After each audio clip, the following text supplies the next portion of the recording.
Welcome to the weekend must watch here on the Intercut podcast channel, where we wade our way through the week in theaters, streaming, and on demand. I'm your co host, Zachary Shevich, and joining me, Alina does the hunting while he defends the Ooh. pride. It's Arturo Zurita. We just go to Mariano's. We just go to Costco. That's that's all it is right there. But really good week in movies, I'd say, in terms of like unexpected releases. Mainly in TV, I would say we had the biggest HBO thing It was a finally pretty coming big TV back, week. breaking records. Did you see that tweet that was showing everybody watching it at the same time, and it was all of the windows in the houses just flashing at the exact same scene, which was good because I heard 10 million viewers ended up blocking HBO Max, which is surprising because usually it's just their CEO doing it. But really big week for HBO and decent week for Disney, which we'll get into. Yeah, nothing is more reliable than quality prestige dramas from HBO and the app crashing as soon as you try to watch them. Consistent. We will get into House of the Dragon in a little bit, as well as the rest of the big week in TV. But we're going to start what we're watching the way we normally do, with the biggest releases in theaters, except that we haven't caught this weekend's biggest release. Art, did you realize there was a Dragon Ball movie coming out and that it was going to make Look, $20 million? yes, I did.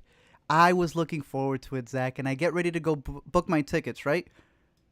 And it turns out we don't get it. It's excluded from A list. So when they said 20 mil, Zach, they meant 20 mil hard cash. Really? They had screenings of this in IMAX. It's what took the IMAX away from ET, which I was able to catch, and I was there ready to book it. But 20 mil with the Japanese and the dubbed version that they had out there. I'm still looking forward to catching it. You don't necessarily need to see it in a big screen, but I'm a big Dragon Ball fan. I remember catching Dragon Ball F not too long ago when that one came out in theaters a couple years ago.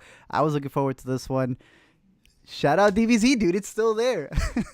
Yeah, I mean, look, they were even in 700 fewer theaters than Beast and somehow doubled what the Idris Elba movie made. I mean, look, when the fans need to show up, the fans sometimes can show up, and I think we're seeing more and more that, like, sometimes these niche releases, especially when they're marketed in the right way, can really make a splash. But Yep. this is definitely one that I think is going to turn some heads in Hollywood, especially towards the like animation, not necessarily geared towards children department that so many studios have been so scared to touch in terms of like big theatrical releases for a while. And if I'm not mistaken, I think this may even be a sequel. I could be wrong about that one, but I believe they've had another release Yeah. prior to this one. But I agree with you. I think that there is a market for uh, I a mean, lot aren't of they these all releases. sequels at this point with Dragon Ball? What's the Oh, Z is in fact the sequel to just Dragon Ball. So yeah, you're right, Zach. It's all a yeah. sequel. It's just a running thing. But yeah, it would be cool to see a lot more of these types of releases. Again, I don't think that they should be excluded from the A list. I think you're able to get a lot more people. But then at the same Yeah. time, look at how much money they made. I don't know if that would have been Right. possible if you keep it that way. But we will have this one on the horizon. If any of the inner cuties, shout out to all of those who are in the chat, have caught this, let us know. Let us know which episodes are imperative before going into Right. this one. There you go. Maybe something of the like the Boo arc. That's the one that I remember from when I Oh, was well, younger. The it's the Majin Buu best arc. one. Oh, hell yeah. Yeah. All right. Let's talk about the movies we actually saw in theaters this weekend, or maybe earlier today before we Fresh. recorded this. Fresh out the theater for the latest with Idris Elba, starring Idris Elba as a father who takes his two teenage daughters to the savannah in Africa. Beast finds them all hunted by the jungle's apex predator, a massive rogue male lion. Art, we've had films about shark attacks, films about Mm-hmm. bear attacks, films about wolves, piranhas, and birds attacking too. But did the king of the jungle translate to this genre well? Decently, not well though. If you saw the trailer and it piqued your interest, it's a rent it for you in that case. Yeah. It is a movie that is very dark though, so I would suggest that if you are like looking forward to this movie, try to catch it in like a Dolby like theater, because there's like some sequences that happen at night and they all happen in a long take, and the whole purpose is for you to like kind of follow the screen to see where can something be popping out of, and they play with it. You know, Idris will like pop out of the screen, and you're like, you don't see where he's coming from. So it does deserve that aspect of it. In terms of the writing, they try to say some stuff. They don't really say much. You get a little bit of the action. Like I said, some beautiful long takes throughout the movie. There are so many long takes that happen throughout them searching through the village and them going through the safari. But damn, does it get really dumb, dude. This is almost the opposite of the Michael Bay approach to action filmmaking, where instead of just like chopping it up to like crazy, they really do linger. And it's not like Birdman where there's like one incredibly long take. Mm-hmm. I don't know if any of the takes are so long that you would like be surprised by how long they are, but it's a movie with probably like between 5 and 10 shots that go on for a full minute. Yes. You know? And I think some of them work better than others. There's some where like you get that Children of Men feeling of like escalating action and tension. Like I think the one where he's trapped under the car is one where you're like really on the edge of your seat.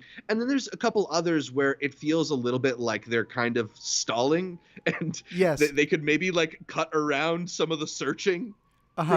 For certain medical supplies, you're like, okay, we're going to take our time. I was saying long takes, and I was saying they're taking a long time to find a lot of the stuff in here. There was also, you had brought up Children of Men, which, I mean, you're bringing up the epitome of long takes, especially when you're in a car. That does a beautiful thing when they're inside of the vehicle, so you can see everybody's reaction. Oh, the one in this one is probably the worst of the worst. Please just cut. If you're not going to switch the focal length, I don't want to be this close to Idris Elba, not knowing is his foot in the lion's mouth. Like, there are some where, it loses its touch, but I still found them intriguing because I'm a sucker for long takes, and I think it does a really good job of having you, capture a lot of the scenery that they're stranded in. Totally. But if you're making the lion attack movie, you want to see when the lion attacks. Yes, sir. Right? Or like how. There's a couple moments in this movie where the actors will say, it got me. And that's pretty much the only way that you know that they were injured in that moment. Do you? Because later on they're running. Right. And there's also this like final sequence that I don't want to spoil, but like they, they introduced the thing that's going to end it. And it's sitting there, and you're like waiting, and you know what's going to happen for like a full minute before it does. It just takes a lot of the tension out of that final beat. I don't know. There's elements here for sure that are interesting, but I don't think they ever made the threat of this apex predator have like some kind of logic to it, some kind of like rules to it in a way where it didn't just kind of feel like random attacks, and their escapes also didn't feel random in times, right? Yeah. Like it just, I think, we just saw another survival horror movie last week and talked about it in Fall. And while they're obviously very different movies, Fall is one that does a really good job of like continuously finding new twists on its situation that feel like clever and feel different and keep you going. Beast didn't have as much ingenuity. I felt like it felt just more like typical kind of like monster attacks and action, kind of boring action filmmaking. It's not the worst, but it's definitely more of like a see it at home, rent it, stream it kind of thing. For sure. And you mentioned Fall. I was surprised how much of this movie, especially in the latter half, is a trapped in the car movie. So they are a lot similar than what you're saying. Did you care for the actors? There was a story that was going on behind the scenes about how Idris Elba's daughter had auditioned, and she was so upset she didn't get the role that she didn't speak to him for 3 weeks. And in the movie, there is a thematic thing going on about like who are the real beasts out there, right? Because they're dealing with poachers and such. But there's also a family drama going on, and the daughter's like really upset at him. So I thought, I think the daughter's still auditioning at home because she was that upset.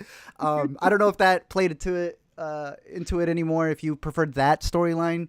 I mean, it was funny to see, and like I guess I'm a fan of like nepotism not being rewarded in some ways, but I mean, I thought the actresses that played his daughters were fine and were maybe interesting in parts. Particularly, I think Ayanna Haley, who played Meredith or Mare, I guess as she likes to be called, Mare. Was pretty good in the role. But as you mentioned, like the script doesn't really do them any favors. It's another one where they try to like pack a lifetime's worth of father-daughter resentment into like half a scene's worth of dialogue, and it just like it ends up feeling fake because Forced. they go from not mentioning it to fighting like peak of dumping the fight, the whole heart. like nothing. Yeah. There's a random moments where she'll just be saying everything that's been pent up, not really for the dad, but for us, the audience. And I love the little sister because she goes, you talk a lot. And I was just like, okay, even if once the scriptwriters even realize it, it's getting to that point. But again, if you're curious in the movie, I'd say wait for it on home video. For sure. All right, let's get into the other new theatrical release that we got to see this weekend, although most people I think probably checked this one out on Paramount Plus.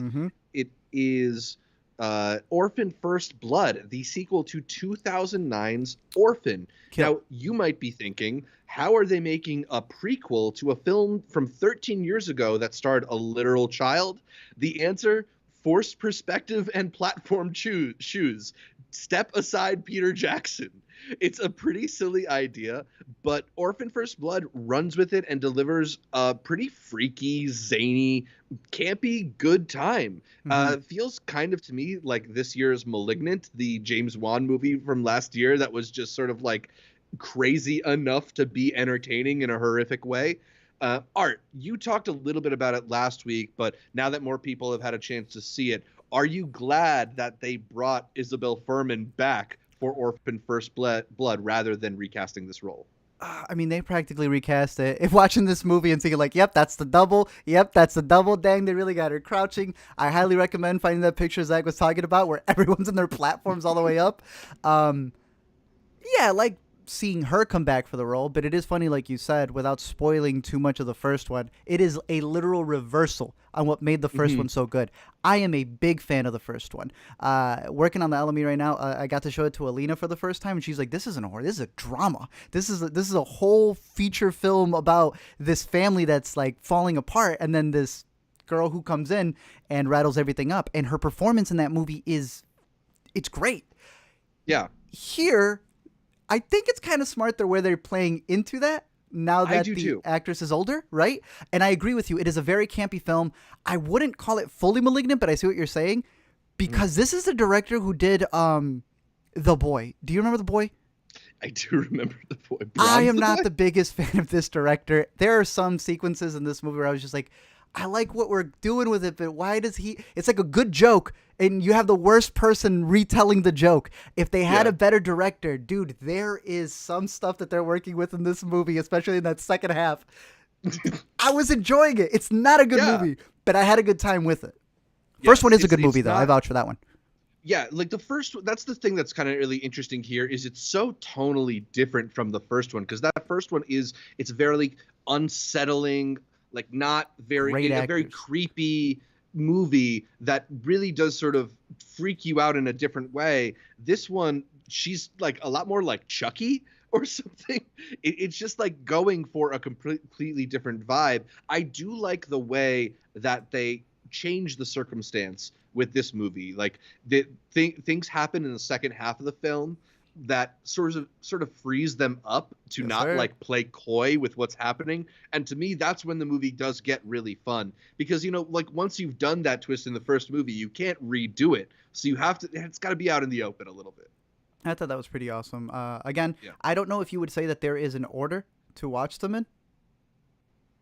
Well, Paramount actually autoplays Orphan after you watch Orphan First Kill, but then when you finish watching Orphan, it autoplays Orphan First Kill. So if you want to watch Orphan on Paramount Plus, just be careful you don't get sucked into like a never-ending Orphan vortex. Going back and forth forever. Does not let you leave. I mean, that's the app dream right there, the streaming app dream. Damn. I will say when watching Orphan, the first one again, it is interesting how they retroactively add things. it's kind of neat because there's some stuff she does with the painting in the first Orphan movie. And then in this Orphan movie, she showcases where she got that technique from. So I did appreciate little things like that. So if you haven't seen Orphan in a long time, if you do end up catching this new one, I think, one, a rewatch is cool. But it also adds a lot to like the lore that they're expanding in. I was going to add something else in terms of like the background to the characters in the movie. I will say, first kill. It's not even first kill. The movie begins and it tells you she's like on number, I don't even know what. So we're still going to get an Orphan first kill. It's going to be like an Adobe project. They're just going to continue to add when it really was when all of this began. Final kill. But yeah, I would still check it out if you're curious in it. But please watch the first Orphan. It is fantastic. And I think Vera Farmiga, who will be mentioned again later on in the watch list, does a fantastic job in that movie. And Isabel just Fuhrman. Get ready for a little bit of tonal whiplash. All right, let's talk about E.T., Spielberg's family classic, which returned to theaters in an all-new way, presented in IMAX art. Is this one of your childhood favorites, and what was it like to see it on the big screen? I respect E.T. I wouldn't say it's not Jurassic Park to me. Mm-hmm. But I recognize it one of the classics. I really wanted to go see it in IMAX because with Jaws coming up and having seen Jurassic Park on their re-releases, this is the re-release of E.T. It's always really cool to see what they amp up, what they fix, what they're able to add to it. And if you're catching this in IMAX, or we're able to catch it in IMAX, it's John Williams' score. John Williams scored nothing but that thing. I could have watched the movie with my eyes closed, and it would have been fantastic. They absolutely killed it with the sound mix. I don't think the IMAX is particularly necessary on the rewatch for a movie like this. I think it's just a full frame movie, and you can put it up on an IMAX, but those shots still hold up. Some of it has aged. You know, I know we're not the biggest on remakes, but there are some shots where you could see the halo around them for the special effects. Mm-hmm. Sometimes E.T., you could see how he doesn't look as real, or how they're maneuvering him around. Mm-hmm. But then you get that moonshot.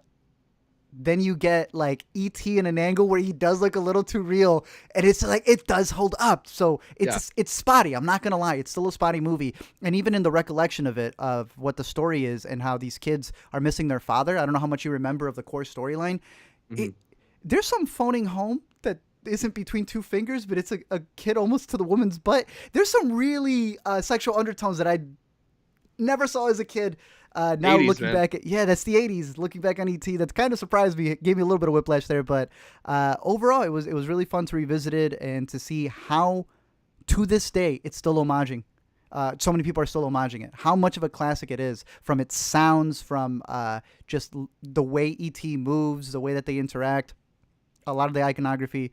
It's a classic for a reason. So if you had the ability to see it in an IMAX theater, I'm curious to know your experience, but I'm also curious how many of you are going to go get ready for Jaws, because that's coming out Labor Day weekend, and that's one that I'm very excited to see how they've mixed that. And I believe it's going to be in 3D as well. I don't care too much for the 3D, but I want to see how they fix the sound in IMAX for sure. Yeah, very exciting too. I think I actually prefer E.T. to Jurassic Park when I was... I'm still kind of like that was the one that I had the nostalgia for growing up, and maybe just I caught that one at the right age. But decent. Yeah, that's always been my favorite of the family Spielberg ones, I think. Another thing I'd say is you know how there's that Easter egg that E.T. appears in Star Wars? Yeah. So like rewatching the movie, the way he interacts with what's his name showing him all the toys, he kind of looks at them like he knows them, and I was just like, interesting. Okay. So it's a much bigger world, and I started I want to make an Easter egg explain video for something that's been out since 1984. But that was a cool little touch right there between filmmakers. But E.T., the Extra-Terrestrial, I think it's going to hold up, Zach. I think people will look forward to this. Yeah. People might talk about that one day. Yeah, I mean, I think when you're talking especially about the effects and how some of them don't hold up, ultimately, when the filmmaking is as good as it is in a Spielberg blockbuster, like you can kind of put those concerns to the side and just get swept up in the magic of it all. Mm-hmm. And like you said, you know, maybe there are some shots that don't work so well, but then there's other shots that work really well, and I think balance it all out. Yeah. All right, let's head over to streaming for a couple new Netflix releases. The number one Netflix film over the weekend was Look Both Ways, a sliding doors via pregnancy test movie. On the eve of her college graduation, Natalie's life diverges on two parallel paths, one in which she becomes pregnant and another in which she doesn't. The movie stars Riverdale's Lily Reinhart and Top Gun pilot Danny Ramirez with Andrea Savage, Luke Wilson, and Neil Long. Art, should people give Look Both Ways a look? If you're a fan of Netflix's last number one movie, which was Purple Hearts, it's a Purple Hearts type movie right here. Yeah. This is that. Interesting premise. Very good looking cast. I don't think it's saying as much as it thinks it is, but I always look at the rating of what Netflix decides to give a movie. If they give it a TV rating or if they give it a proper movie rating, that usually lets me know where they're seeing this. This is something that would have been an in-between for them, not something that they would ever release theatrically. It's exactly where it should be, which is streaming. I know that there's a lot of undertone. I can't even call them undertones. They are overtones in this film about like what it's trying to address, and I feel like it's one of those movies where it wants to say what it's about, but like secretly, but it's very loud about it. It doesn't want to go full God's Not Dead. Exactly. Yeah. It's like that. I don't know. I compare it to Purple Hearts because that was another movie where it's trying to mix two very different ideologies and talking about very like, hot topic issues. And I think this one is able to do it in a little bit more of a lighthearted way, I want to say, as opposed to Purple Hearts. But look, I like Danny Ramirez. That's all I can say, really. Lily Reinhart's adorable, but if you're going through this situation, I don't know that this is the movie that you would want to watch, I guess. Right. Or maybe I actually think the cast is pretty strong in this one. And, that... to its credit, like gets it somewhat of the way there, but I think there's just like not a lot of there in this movie. Like it's talking about these two parallel paths, and even though part of the point is the ways in which they are not so dissimilar from each other, they kind of just don't feel different. There's almost no way, aside from like paying attention to the clothing and the hairstyle or whether or not she's literally carrying around a baby, to like distinguish which Natalie is which. She doesn't change much as a person. Her dynamics don't change much. And even like the place that it ends up, it just sort of feels like there's not a lot going on. And I think I could vibe with this general idea of a story of like, you can take different paths to get to a similar place, but it also isn't like I think it just has the wrong tone. It does this weird, like cheesy romantic comedy, will they, won't they work out thing, rather than being a little more slice of life and feeling a little bit more lived in a way that might make it more interesting. I don't know. It just, there's just not a lot to hold on to, not a lot to probably relate to other than the broad strokes of the plot. Like I said, I liked some of the cast here, but that's not enough for me to recommend this one.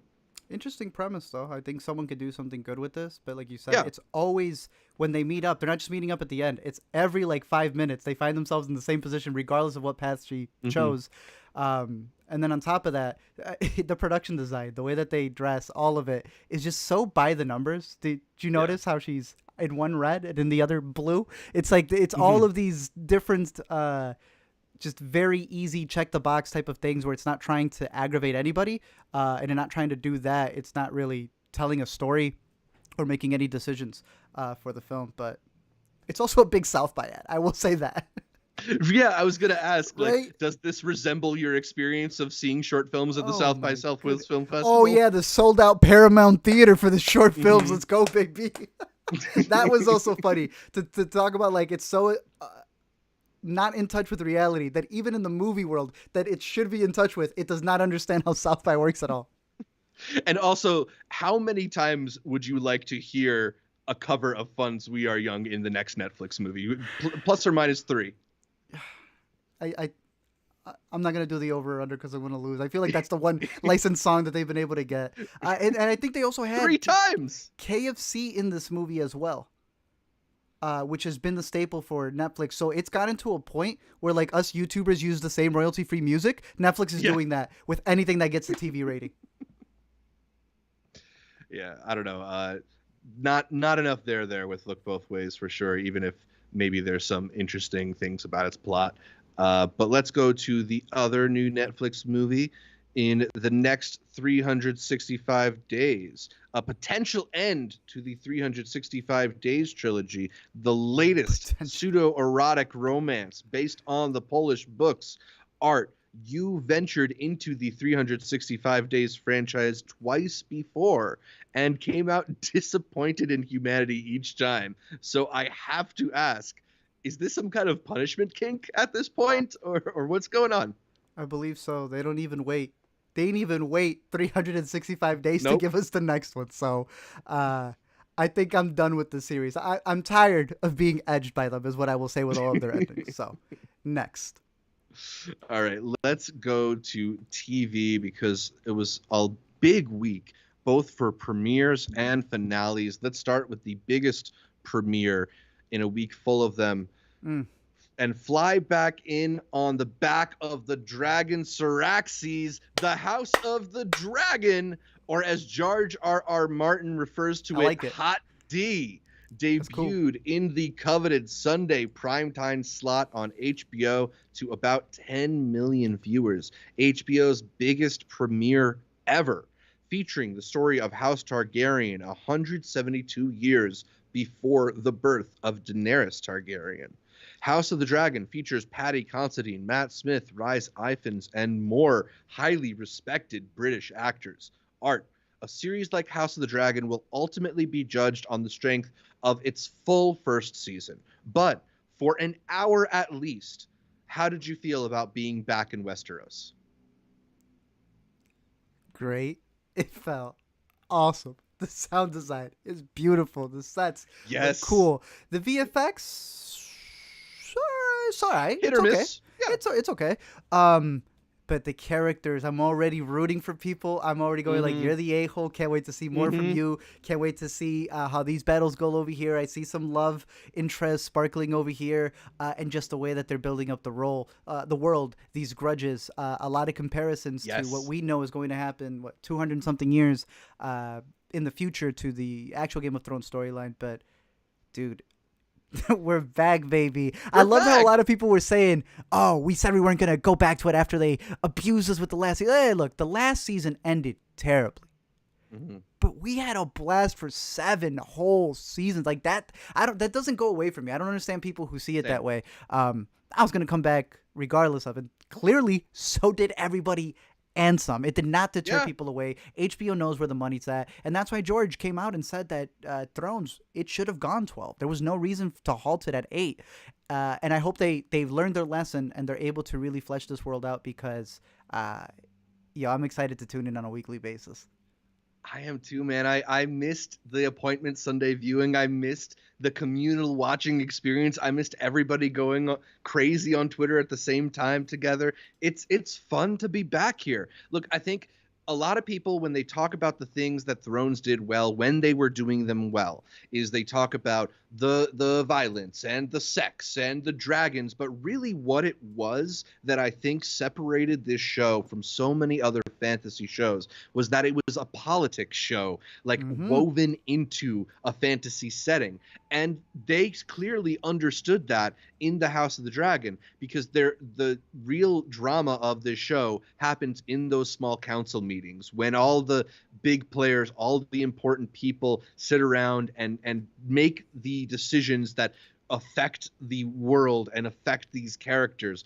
I think they've just done a really smart job of calibrating this in a way where you are thrust into that dynamic. And like you said, you can pick up allegiances. They cast this one really well. You know, I was a little bit like unsure about the casting of Paddy Considine because he's actually one of my like favorite underrated actors, but he's not somebody I ever really imagined in the brutal world of a Game of Thrones. And then you see this pilot episode and he's so heartfelt and he's so forlorn and he's clearly wearing the weight of the world on his shoulders as a king. And it's like, okay, they cast Paddy Considine in a Paddy Considine part. Yes, sir. Perfect. they brought Matt Smith, a dude who loves to play assholes, to play the Relishes. biggest asshole in Westeros.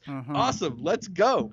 I think they've clearly calibrated this thing well to kind of bring you back into that feeling that we all really enjoyed. And like you said, it was really magic for a while there, and eventually things fell apart. But I think those were Benioff and Weiss problems, and this isn't a Benioff and Weiss show. There you go. But do you also believe that the Benioff and Weiss positives were also what gave a lot of the flourishes that we enjoyed from Game of Thrones? Or do you think that having the same team and like line producers and such here can still carry that? Because it's a well-oiled machine, but do you think that it's going to falter? We should mention maybe that the first episode was directed by Miguel Sapochnik, who, of course, directed many of the biggest and best episodes of Game of Thrones, including Battle of the Bastards. The series is co-created not just by Ryan Condal, but George R.R. Martin as well. So he said enough's enough. His logo's at the end of the show, because it looks really cool. Stick to the end of the credits. He's not messing around anymore. Yeah, it's actually interesting. I heard that there were some things that he had issues with in Game of Thrones that he made sure they changed for House of the Dragon. Like, one of the things is he thought Game of Thrones wasn't colorful enough. And if you see, like, the house banners are all a lot more colorful in House of the Dragon. So it'll be interesting to see his influence on it. I'm not trying to say that Benioff and Weiss didn't do great things. Like, clearly they made a lot of great TV, but they seemed done with it and chose to wrap things up rather than resolve them the way they should have. And I think everybody, including them, would probably say in retrospect they should have just stepped away and handed the reins off to the show. But I guess maybe second time's the charm. We hope. We can cross our fingers, but I'm going to be back here every Sunday night watching it. I am as well. Do you have any favorite characters so far? Or scenes that stood out from the first? I mean, as I mentioned, I like Paddy Considine a lot, so I'm always inclined to root for him. I'm into what's her name, Rhaenyra. I'm curious to see how that's gonna go. Is Rhaenyra the one who didn't get to become queen? I think she, or the younger one. I think or she's the younger one. I think. Okay, the older one, her aunt, the one who didn't get to become queen. Those two right there. No, like, I want to know more about them. I'm gravitating towards them. I think that they're going to be my favorite character. I love seeing Sonoya. I don't know if I have an image of her here, but many of you may know her from Devs, all of the Alex Garland movies. She appears in some capacity. Bro, she's in Thrones. That's awesome to see. I did not know she was going to be playing what she was playing. But on top of that, just Matt Smith. There's a sequence in here where they go full-ass duel, full tournament, medieval times right there, right in front of you, and it was classic fantastic. Thrones action. There's already some great memes of that when he was railing. I don't know if you saw that one. They put the Tony Hawk thing over him. I was going to say the 50-50. Nah, we're back, bro. Like, we're in this world. Everyone's watching at the same time. I am very excited. And then they dropped the HBO dropped the whole thing, even with all this uncertainty, right, that's been happening, and movies being shelved. And people having seen Scoob, or maybe they haven't seen Scoob. They're like, we still have to keep the ball rolling. They dropped that The Last of Us teaser. I don't know if you got to finally see it. I did, yeah. Just like, 20 seconds or so of footage, but that's got me hyped too. Yeah, they literally have us begging for scraps. But they got us right here, dude. With this and everything that they have in the horizon, it is looking great for HBO. I hope they fix their behind-the-scenes stuff. Not easy to find privacy in King's Landing, I'm realizing. Matt Smith can't have sex without several onlookers. The small council isn't as secure as you would expect, like a top level government meeting to be. Well, that's just Matt Smith's life. Yeah, I mean, maybe they need to invest in some soundproofing or peeper proofing technology in Westeros. All right, let's go to Disney Plus, which premiered its own big show, the latest Marvel series, She-Hulk Attorney at Law, featuring Tatiana Maslany as Jennifer Walters, a.k.a. She-Hulk. I've only had a chance to catch the first episode. Art has seen 4 of them. I think there's going to be 9. And this show, created by Jessica Gao, pitches itself as a subversive, fourth-wall-breaking lawyer comedy. But, Art, how much fun are you having watching She-Hulk so far? I really like Tatiana Maslany. I went to go see her on Broadway for Network. She killed it live. She is, Yep. I think, one of the best young actresses working today. Actresses, honestly, period. Shouts to Orphan Black. This is getting the Marvel check, and I Yeah. can't be upset with that. There are lines and themes in this series that I think could be done very well, and they're Marvelized, as you expect. It's also being showrun, like you said, by Jessica Gao, but more in particular, the director of the first couple of episodes, I want to say, is from Marry Me. Right. So Yeah. just because you Marvelize Marry Me doesn't make it any different. It just gets a lot of fans who are going to like the Marvel skin regardless of. And that's what Yeah. it feels like a lot to me, especially in the latter episodes that we're going to get to. I was explaining to Zach that they try to break the fourth wall in a way where it's not trying to connect to the audience. It's trying to get ahead of the audience. And I don't think that's good for the show.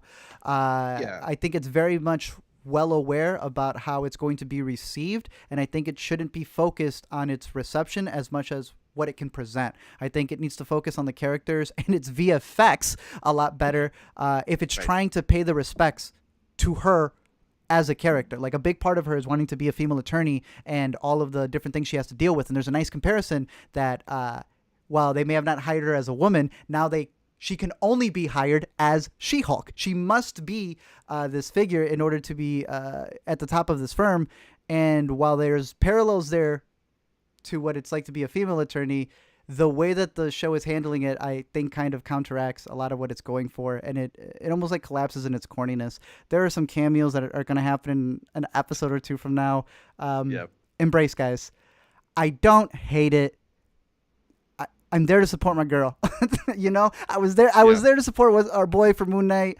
They're getting us with these things. You know, they're casting people who we know we like, and they're hoping that they don't have to worry about the writing, that we're just going to add all of their other performances and the drama they were able to do there, and that it's just going to carry on here. Yeah, they got to hold their weight in all the other departments, in my opinion.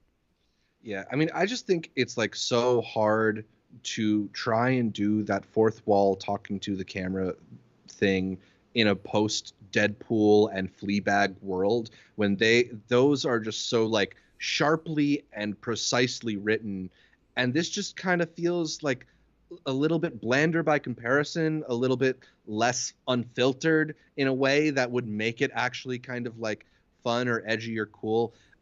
In the very, very beginning of the show, very beginning of the first episode, she's like talking to the show, and she's like, she makes a joke about, oh, you're tuned in for a lawyer show. And I think that's one of the things that you're talking about, getting ahead of itself. It's like, you haven't even shown me anything yet. I don't know what kind of show this is, let alone whether or not it's a lawyer show. Like, write a different joke. Don't just say, oh, this is a lawyer show. Like, I know it's a lawyer show. That's in the title. Yes. Exactly. It spends a lot of the fourth wall breaking trying to justify itself, and it's like, don't justify yourself. Just show me why you're so good. And it's like, yeah, but you got to understand, I'm going to get hit with it. No, I know. You're going to get hit with that regardless of you mentioning it. So just focus in on where's the good attorney shows? Or what's the case that you're taking? Zach, once you see the cases she's taken, we're not the ones treating you like a joke. The way they're writing the series kind of makes it feel that way. But there's a comedic balance they're trying to balance here, and they're just not. I like how shout out Bruce Wayne in the chat was talking about, was it Bruce Wayne? Let me see. Make sure I pull this up correctly right here. It was Devesh who had mentioned Honor Society that just came out a couple of weeks ago. The way she breaks the fourth wall there is how they should be breaking the fourth wall here. Being able to play with what's going on in the scene regardless of what the Twitter talk is going to be after the show. So that's a great example of the fourth wall breaking still being able to be done well. Just because Deadpool did it doesn't mean that they're the only ones who could do it. Right? Deadpool wasn't the first to create that either. It just knew how to do it very well. Yeah. I think She-Hulk needs some sprucing up in the writing department, and it can be well as well because you have a fantastic actress. Don't lose sight of her, I guess. Yeah.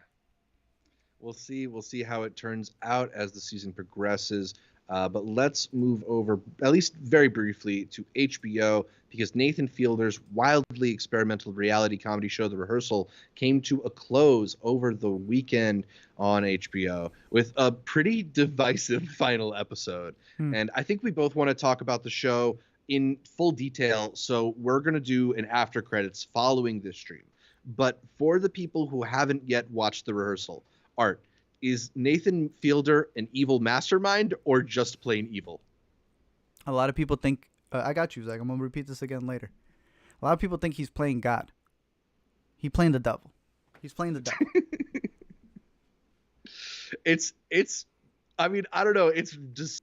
You know he is, Zach. Mischievous. It's deceiving, but I do still find it to be genius level stuff, and I kind of feel like a lot of the things that the show is being critiqued for right now are things the show is trying to critique about other shows.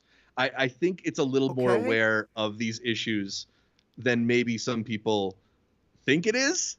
Right. But regardless, it was a fascinating season and a absolutely fascinating episode. Probably the episode I won't be able to forget is that finale. I'm sure a lot of people won't be able to forget it, but yeah, I'm looking forward to talking a little bit more. I'm looking forward to talking with you as well. Yeah. So far, would you recommend to the people to go straight into this? Do you think they should get a little bit more of a primer with some Nathan For You episodes? Do you think it matters? This is just such like uncut, unfiltered neuroses and Nathan Fielder extremism. I don't know. It's so bizarre and so weird. I almost feel like it benefits you to maybe watch a couple Nathan For Yous, maybe check out the Dumb Starbucks episode so you get a feel for the guy, and then see if you want to get into it even further, dive all the way into the deep end with the rehearsal. Oh, Devesh has an answer for you. Zach, the way you speak of the rehearsal, how you tweeted about it, do you think it's trumped Barry for your show of the year? So where I ultimately come down on it versus a show like Barry is that I think Barry is so expertly crafted and so good at what it does that maybe I like that one a little bit more, but I'm going to spend way more time thinking about the rehearsal because it's like such an interesting, messy, complicated show. There's less like the rehearsal out there. So maybe I would want to watch Barry first, but there's so much to talk about with the rehearsal. I'm picking Barry. All right, let's talk about another one of the best shows of the year so far, and that is Better Call Saul, because AMC's Albuquerque verse has finally come to a close after almost 15 years. Can you believe it's been that long since Breaking Bad premiered? It's done?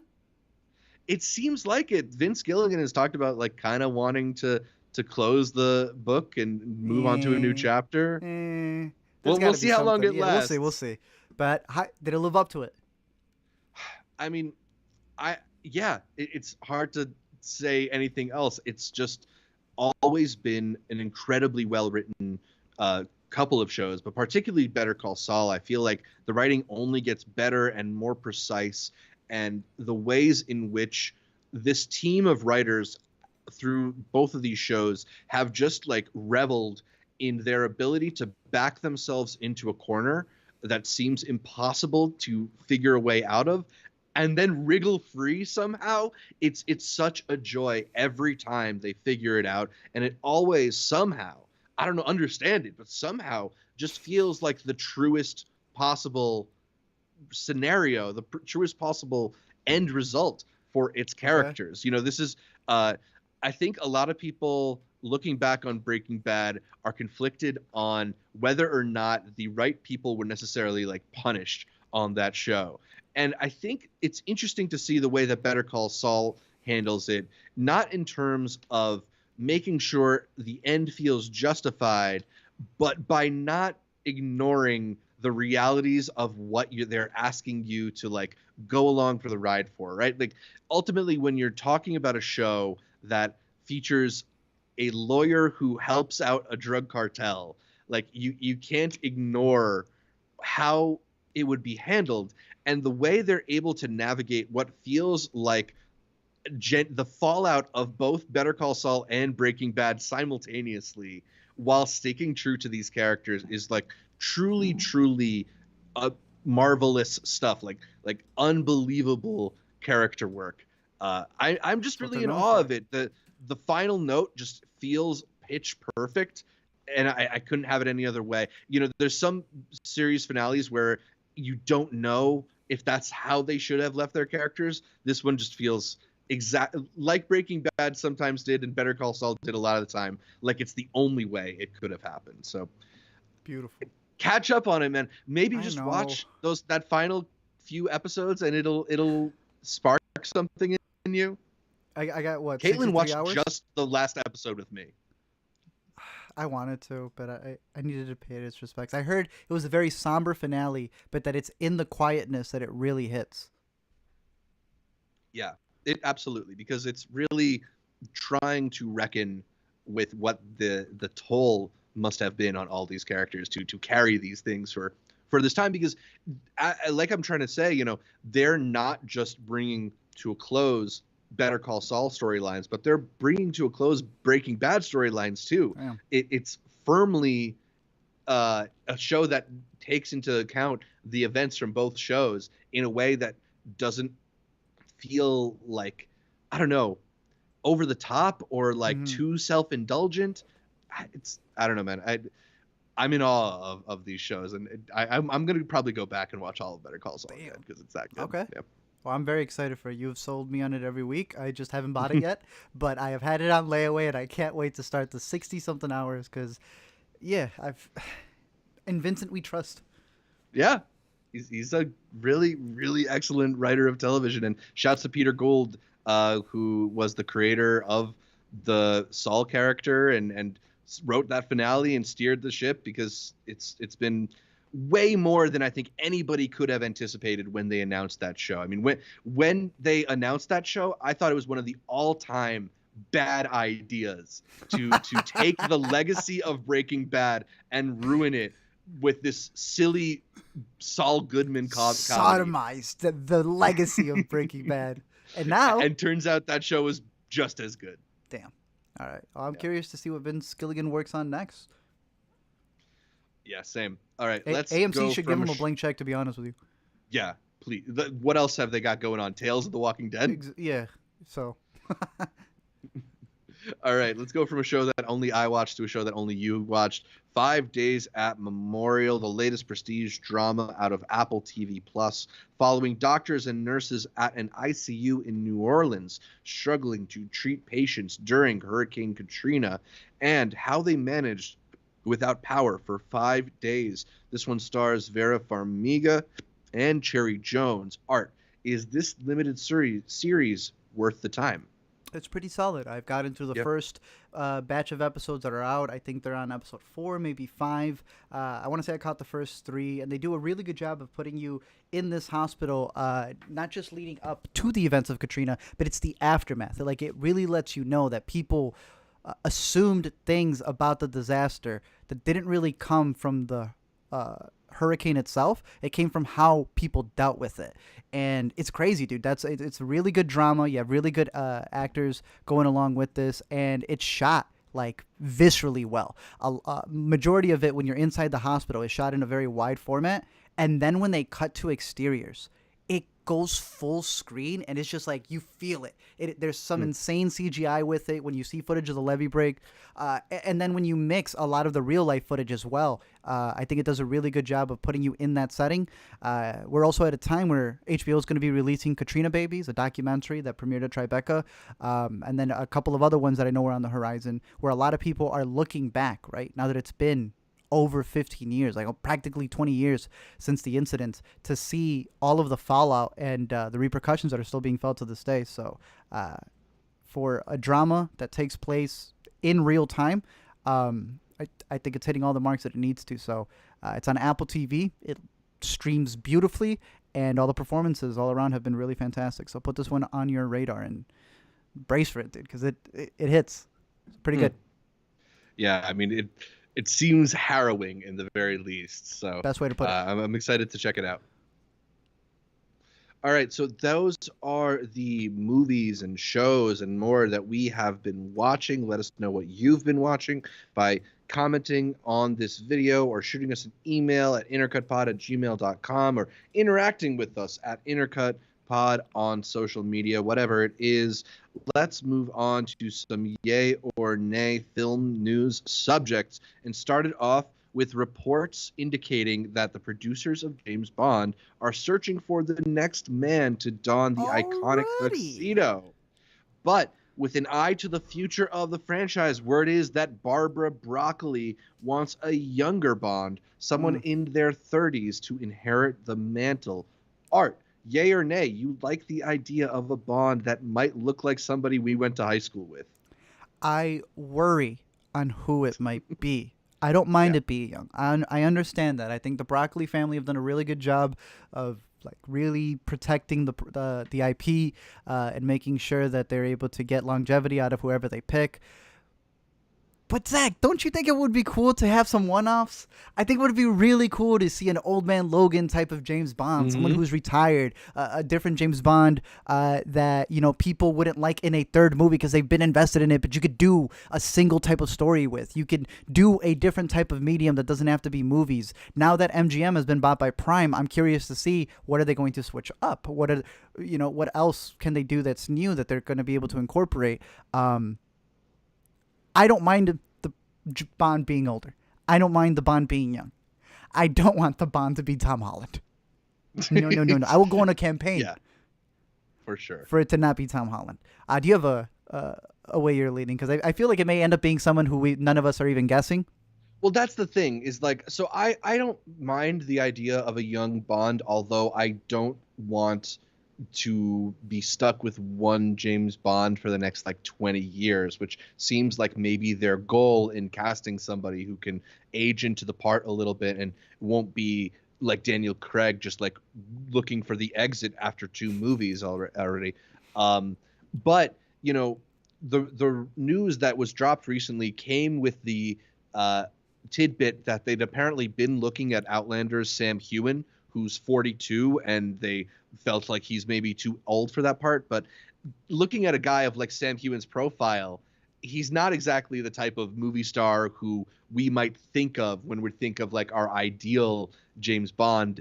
Like maybe we can do a little bit of fan casting and say like the type of person we'd like in the role, but chances are it's going to end up as somebody we've either never heard of or has just been like a bit part in some movies that we've seen. Yeah. So let me throw out some names to you and see what you'd like. A lot of people have really trumpeted the idea of Henry Cavill being it, although he's already 39, so that feels like he might be out of the range. He looks it. Yeah. Honestly, my favorite idea is casting Riz Ahmed. I think that would like be a really interesting, bold direction. He's clean. Also 39 years old, so that maybe is young, pushing the age limit. He does look very young. Henry Golding has been floated. He's only 35 years old. Henry Golding is a lot like Henry Cavill, which is the Henrys. I think they're both. They have a really nice like demeanor and stature to them. I don't know how deep acting wise a James Bond movie even needs you to be. Right. They would be pretty cool. How old is They Golding? both have the look for it. Yes. How old is Gold? Oh, hold on, you have it here. Actually, I didn't even see that. Golding's 35. That's fairly young. It's okay. Okay. All right, probably the most like interesting, though I don't think he will go anywhere near it. Daniel Kaluuya, maybe for a Bond villain. A Bond villain he'd have some fun with. I see. The thing is, it's so. That's why I say Henry Golding and what's his name, the other Henry, because at that point you know that they could bring that suave consistency. They don't really have to worry about anything else. I don't want Daniel Kaluuya restricted. I'd rather see him as a villain, or somebody else on the team. What about a Dev Patel? Are you a fan of that idea? I like Dev. I don't know if I see like him as James Bond. Yeah, I don't know if I see him as James Bond. Same. This is probably, I feel like, maybe my most realistic idea. How about Jack O'Connell, only 32 years old? Yeah, it makes sense. That would make a lot of sense. It's just like it makes sense. Yeah, Aaron Taylor Johnson doesn't feel like the right demeanor, but I don't know, but I would like to see an Aaron Taylor Johnson one. I think he did a pretty good. He did a decent enough accent, but that's the thing too. You have to remember, to a lot of people, it needs to be a Brit. He is a Brit. Aaron Taylor Johnson's a Brit? Yeah, the kick-ass accent is his accent. Like his fake accent. Well, he's a good actor, bro. Okay, we gotta get him on. I like Aaron Taylor Johnson. All right, he's 32. A couple other 32-year-olds that I thought might be interesting: Nicholas Hoult and Taron Egerton. Although Egerton's already Kingsman, so I like them both. But again, I feel like they're so recognizable that I don't want them to get bogged down. I want to see these guys do a bunch of extra stuff. You know? Yeah. And then on the younger end, John Boyega's 30, Will Poulter's 29. I don't know if either is quite right for the part. Will Poulter's a villain. And John Boyega, I don't know if he's be willing to do another franchise. That too, yeah. And then I also put Tom Holland here, although 26, me, hopefully that rules him out. Tell me. You really? I put him because I feel like he's a name that comes up, not because he's everybody. somebody I want to see. Yeah, I'm asking you. Do you want to go see Tom Holland? Absolutely not. In one he's season, got enough franchises enough properties already. And that's like, he still looks like a boy. Even in Uncharted, he looks like a boy. Forget the look. It's how he acts, bro. Yeah. I don't want to see him like raising his voice. No. Hey, is whiskey not stirred, please? Not shaken. I don't want to see that. I don't want that. It's like having Mark Wahlberg be James Bond. No. I'm good. I'm straight. Yeah. We got in the chat some votes for Henry Golding. Some people seeing Kaluuya as a potential Bond villain. Julietta thinking Jack O'Connell's maybe a bit too boring. It makes sense, but it's very basic. Poulter is definitely a villain too. Yes. Yeah. All right, let's move on to the next subject here. Everybody's favorite data collection company masquerading as a ticketing service, MoviePass, let customers know via email that they are coming back. Yes, sir. MoviePass is relaunching as a beta on Labor Day with 3 different pricing tiers at $10, $20, and $30. None of the pricing tiers, however, feature an unlimited ticketing option during the beta. So, Art, yay or nay, you are signing back up for MoviePass. So you asked me the question, am I signing up? Yes. 100%. Am I asking other people to sign up? Look, I don't know what they're going to be taking this time around. All I can say is that if it wasn't for MoviePass early on in that 2012, 2013 beginning years where I told everybody about it, I would not have been able to cover the amount of movies that I did. Even now, with the services that we have with AMC, those are like 3 movies a week. Man, you were watching 3 to 10 to 20 movies a day. It did not matter with MoviePass. Then obviously more people joined on. There's the whole story of it. You could search it up. I'm sure several people have videos on it. With this beta coming back, have you seen the rollout? I have the site pulled up here where it's got the countdown. All what's it called? Christopher Nolan style. As we're timing down over here. But it says this. The new MoviePass beta app will be accessible by invite only. When the timer reaches 0, the waitlist will be open for 5 days. All who join the waitlist will receive priority access to the service and 10 friend invites. Ooh. Space is limited. Once the waitlist is closed, Zach, the only way to get to MoviePass is to find someone who has a remaining invite. What do you think? I mean, that's a great way to create a network yeah, it is. of close contacts. Sounds like some dope data mining. I think it sounds almost like multi-market scheming right here to a degree. Look, MLM? I'm very skeptical of it, obviously, as always, but I'm going to be the first to sign up for it. We have to, we got to report back. Let people know how it is, because towards the end of it, it was pretty bad, and I think a lot of people still have a bad taste in their mouth because they didn't get to experience the good sides of MoviePass. They only got all of these restrictions. Yeah. So we'll see. They got into NFTs too late or something. Yeah. I'm curious to see, but it's also MoviePass was so good and successful because it was an early adopter. It was around before A-List was a thing and before Regal had their MoviePass as well. So I don't know what it can do in the current film-going economy. Do we know if it's going to work at AMC's or at Regal's? Or that's the problem. Do we know anything? Towards the end of it, they were like, "Oh, we're going art house." I was like, "You're not going art house. It's just AMC didn't want you. Regal didn't want you. They were doing deals with their own stuff with Adam. You're only going to be able to use it at certain theaters for certain movies. I remember they did surge pricing at some point too, where you couldn't check in unless they charged your account for the new whatever movie it was. Don't forget there was also other ones like Cinemia that stopped right at Avengers Endgame. Avengers Endgame made so much money it went out of business that exact opening week. We'll see how it goes, but I'm excited to see how they're going to roll it out, and we'll see if the prices are worth it. I'm going to try and remain hopeful on that one. And then Deadline reports that Amazon is recruiting Birds of Prey director Cathy Yan to direct their upcoming live-action adaptation of Satoshi Kon's film Paprika. Art, yay or nay, you think Cathy Yan is a good person for this job? Visually, I think Yeah. she does a really good job in blocking, and doing a good job with explosive colors.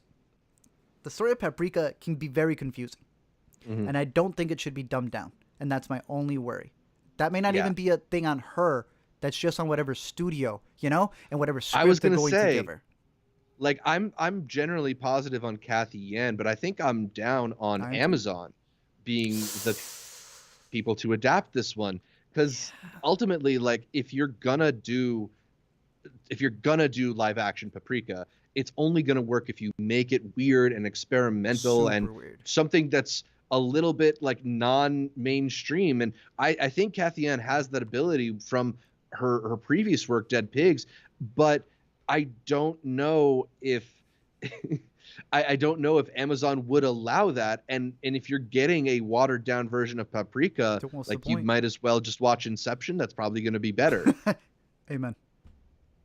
Yeah. All right. So those are our news stories for the week. Let us know how you feel.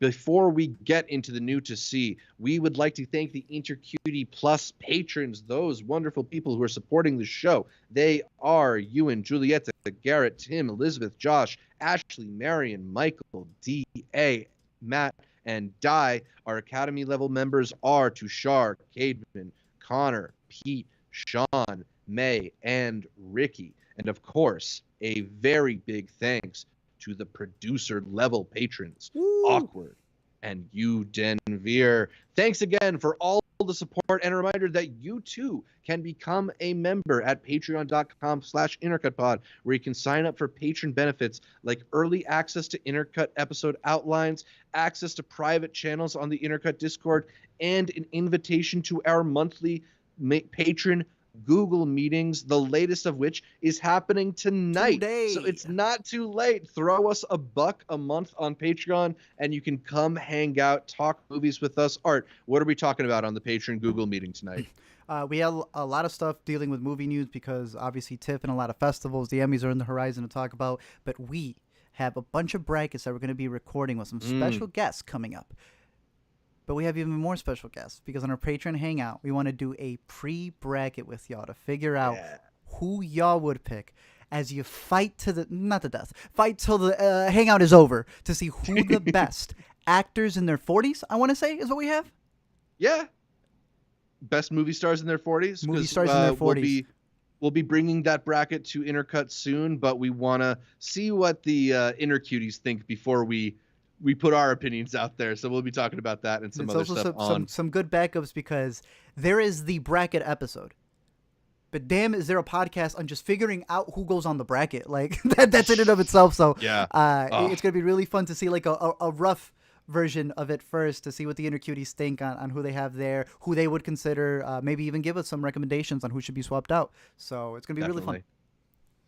All right, let us get into the new to see, starting with, on August 23rd, Untold, the rise and fall of And One hits Netflix, the latest in the Untold series. You know, we didn't mention the Untold Manti Te'o documentary that came out over the weekend. I don't know if you watched it, but that was high up on Netflix. They are continuing with their, like, I feel like they're kind of knockoff 30 for 30s, but some of them are actually pretty good. No, they're decent. Yeah, I don't want to call them knockoff. I see what you mean. They're not that bad. Ever since they started with the Malice in the Palace one and those, they've been on a run. So I'm kind of curious, because, like, I feel like the And One mixtape tour was like a fixture of our youth. No, And One was huge. So I'm looking forward to this.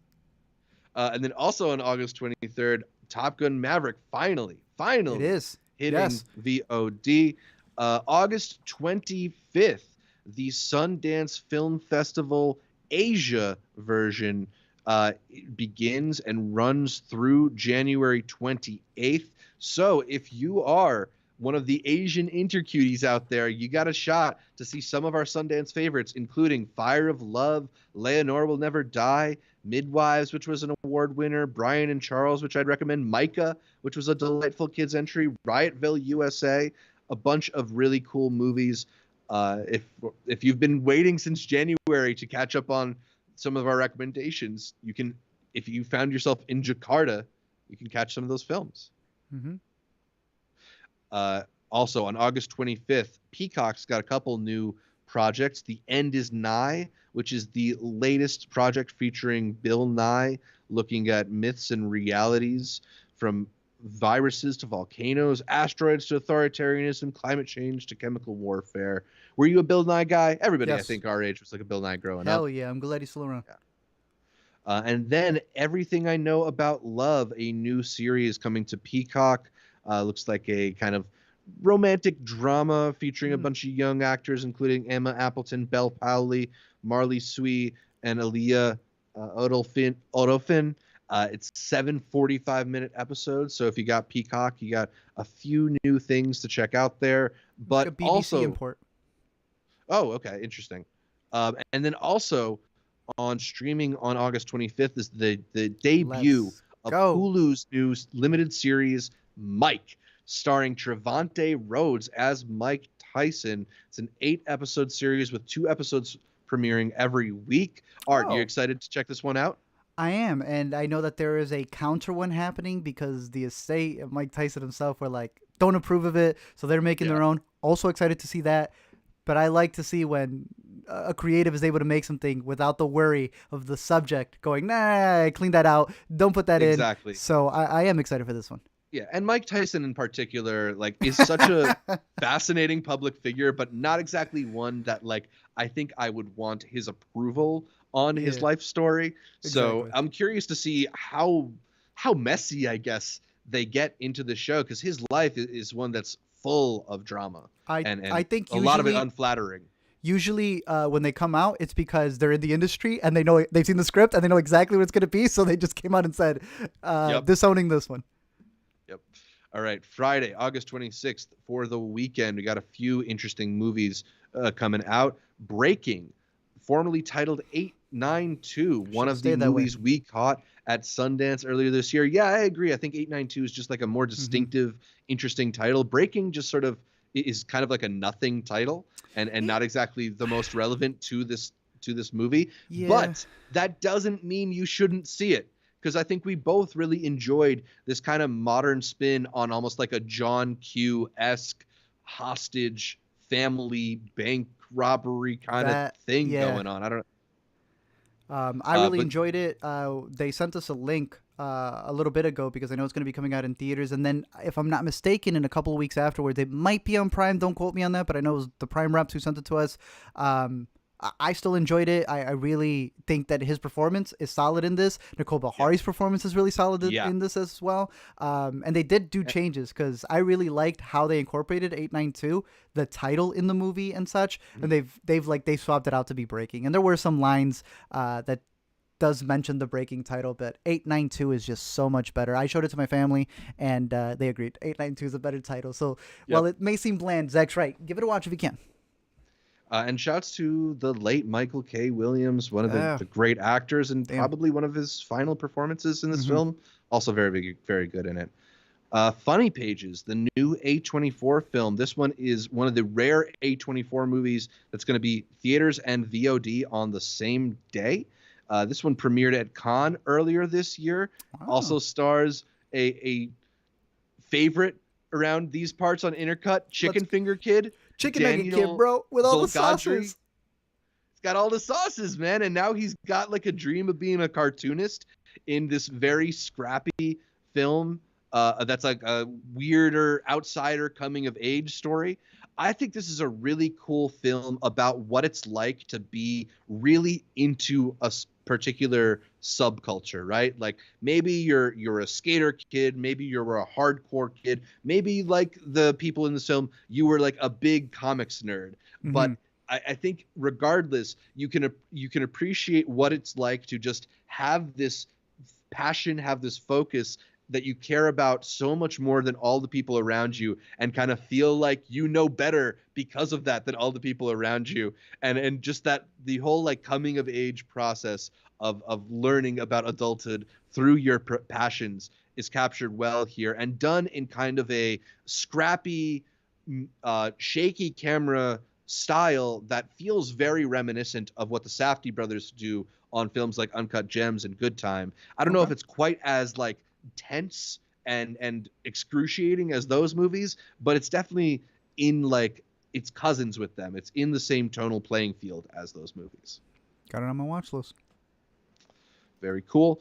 Another movie hitting theaters this weekend in limited release is The Good Boss. Were you saying that this is Spain's selection for the Academy Awards, or was last Yeah. year? We all wanted it to be Parallel Mothers. Parallel Mothers scored up the nomination for, actress, but this was Yeah. what Spain submitted. They went with the comedy. It's a comedy drama about a boss that I guess nobody likes and just what they're dealing with as he's going into all these different locations. They went with the Javier Bardem movie instead of the one with his wife. Exactly. I highly recommend Parallel Mothers. I still think it should have been the one that was submitted. But again, we just got the link for this one. It just hit over here in the States for us. So I'm very excited to look into this one. Possibly the biggest release of this weekend. I think so. Considering Easily. that this is like a big time for horror movies. This is The Invitation, a film about a young woman courted and swept off her feet only to realize that she's entered a gothic conspiracy. This one stars Game of Thrones' Natalie Emmanuel. I think this one used to be called The Bride. I had both listings on my document for a little while. Yeah, I mean, it seems pretty interesting in terms of horror movies. Not exactly the one that I'm most anticipating, but it feels kind of familiar. Maybe it's like shades of, what is it, Ready or Not? That's what I keep getting every time I see the trailer. It's out. If you click the trailer, it shows you the whole movie. So. Yep. Another film that I hadn't heard of until I opened up my AMC app, but Jane hits theater this weekend. You said you were reading a little about it. What's this one? Yeah. So another one that had an alternate name. It's called Jane now, but it used to be called Jane, all capitalized, Zach. So we'll see how that comes into play into the movie. But it's about this girl played by Madeline Page, I want to say. She's from Riverdale, if I'm not mistaken. And how she's like, something happens to her because she doesn't get into the college that she wants. So she takes it out on social media. She does a social media revenge strategy. So we'll see if it's on AMC, like you said. Probably keep it on the horizon. All right. Also available this weekend on Netflix is Me Time, the latest Kevin Hart comedy. This one alongside Mark Wahlberg, about a couple of guys who reconnect for a wild weekend. It looks pretty much like your typical zany Kevin Hart buddy comedy, and not one of the particularly good ones, but they just sent us the screener, so we'll hopefully find out soon, and we'll get back. Samaritan. I believe this one's both in theaters and Amazon Prime Video this weekend. A superhero drama starring the Rocky himself, Sylvester Stallone, as well as is that Ashtray? Is that Ashtray? Yes, sir. Yeah. Javon, bro, he was actually I'm excited because I know that Javon was like a boxer growing up. When I was listening to interviews way back for like the first season of Euphoria, he was just like a little kid and he was like, I was a boxer before I was supposed to be an actor. And I think he said he shot this in between Euphoria's season 1 and 2. For him to be with Rocky, though, I'm really excited. But I don't know what Rocky may teach him. So I'm curious to see them two in the movie more than I'm curious about the premise of the movie, if that makes sense. I hear that, yeah. But it'll be on Prime. Okay, cool. And then the movie that I'm probably most excited for this weekend, the first of my picks for the week, it's the new George Miller film, 3,000 Years of Longing, starring Tilda Swinton and Idris Elba. This one premiered at Cannes earlier this year. A movie about a lonely scholar who discovers a djinn that offers her 3 wishes in exchange for his freedom. AKA, it's the horny genie in a bottle movie. And I don't know, man, George Miller just knows how to do like opulence and excess and visual visual symphonies in a way that I think few directors are working on that level. So whatever he has in store, I'm excited to check it out. Same. I think you guys get it first on the coast, and then we should probably be getting all the trickle down after the fact. So. All right, cool. So that's my first pick of the week. What are your other picks for the week? For me, I'm going to keep it at home. If you have Hulu, I would say go check out On the Count of Three with I the saw that warning. popped up there. Yeah, if you see the trailer, it gives you the warning itself. You watch the movie, it gives you the warning. Know what it's about. Yeah, But I was not rewatching for it. everybody. It's not, but I will say that on the rewatch, the first time around, it's just you don't find everything else until the end. On a rewatch, you see why the characters make the decisions that they do, and it's a lot more realized than you first realized. So I would definitely say check it out. Our boy Chris Abbott, it gives an incredible performance. I will say maybe it was because I had seen Easter Sunday and I've been seeing a couple movies where it's stand-up comedians doing movies. I love my boy Gerard. He does come off sometimes. He plays it well, but he sometimes comes off like he's trying to do a stand-up punchline in every single one of his lines. But nonetheless, I liked it even a little bit more the second time around. It's very dark. Yeah. And Hulu's the perfect place to catch it. Abbott Elementary as well. Expanded onto HBO Max. I know sometimes people may not have Hulu or ABC. Hey, that's pretty cool. You now have the chance to catch the whole first Emmy-nominated season on HBO, and I would highly recommend it. And then another one. It's on virtual. I got to check the prices on here before I let you know. Yeah, never mind. That's it. Abbott Elementary out on HBO. Give it a watch. All right, well, I'll stick with HBO for my two other picks for the week. One, of course, is House of the Dragon. I mean, probably everybody who is curious about it is checking it out. But in case you're on the fence, we're both giving you the recommendation for that one. It's exciting, and I'm ready to get back on the ride. I just want to rewatch that episode again. It just feels good, dude. Man, when they came in with the sort of like echoes of the Thrones theme in the score, yeah, and then when they finally, I don't know what to get spoiled or not, but I swear the house started smelling like wine the moment the HBO logo came out. So one show starting and another show that just ended. I'm going one last recommendation for The Rehearsal. Truly the most unique piece of media you might see all year, and definitely the workings of some kind of mastermind. Whether or not it's for good, who knows? He's too clever for his own good, is what I'll say. Yeah. All right, so I think that's about all for this edition of the Weekend Must Watch. You can catch more from me, Zach Shevich, by following me on Twitter, Instagram, or Letterboxd at ZShevich. That's ZSHEV as in Viserys, ICH. And check out my YouTube or multiplex channel, or YouTube or TikTok channels at Multiplex Show. Art, where can people find more from you? You can find me over at LME Explain on Letterboxd, on Twitter, on YouTube, or every week here on the Intercut podcast, where Zach reminds me that I need to catch up on Better Call Saul.